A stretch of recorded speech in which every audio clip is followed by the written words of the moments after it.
Qeveria ka hapur dyert për të gjithë novatorët. Kështu u shpreh kryeministri Edi Rama në një takim me inovatorët në kuadër të ditës së dytë të forumit të investimeve BE Ballkani Perëndimor, që u mbajt për herë të parë në Tiranë. Në fjalën e tij, kryeministri Edi Rama tha se duam që inovatorët të kenë mundësi të aksesojnë institucionet dhe të shfrytëzojnë të dhënat e tyre. Më tej, Rama shtoi se qeveria ka një plan krijimi për një akselerator në mbështetje të ministres për inteligjencën artificiale Diella, i cili do të shërbejë si një strukturë bashkëpunimi dhe zhvillimi të produkteve të reja digjitale.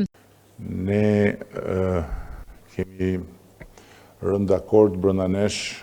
të çojmë përpara procesin duke hapur dyert e qeverisë për të gjithë inovatorët dhe duke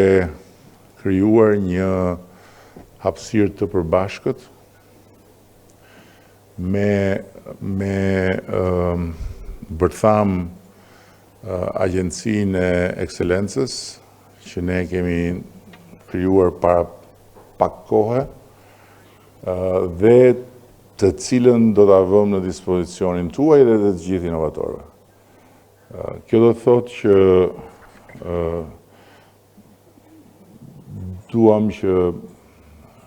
startupet, inovatorët të kenë mundësi të aksesojnë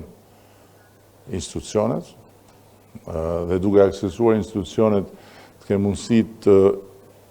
shohin nga afër problematikat, por edhe të shfrytëzojnë të dhënat e tyre.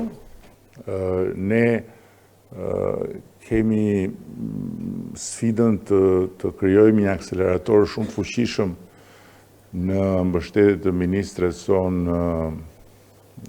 të inteligjencës artificiale, që është vetë inteligjencë artificiale, dhe natyrisht që ky akselerator do të bazohet tek ju, tek kapitali njerëzor që ne kemi brenda Akshit apo brenda Agjencisë së Ekselencës, dhe me këtë sinergji do të mundohemi që çdo njërit nga institucioneve qendrore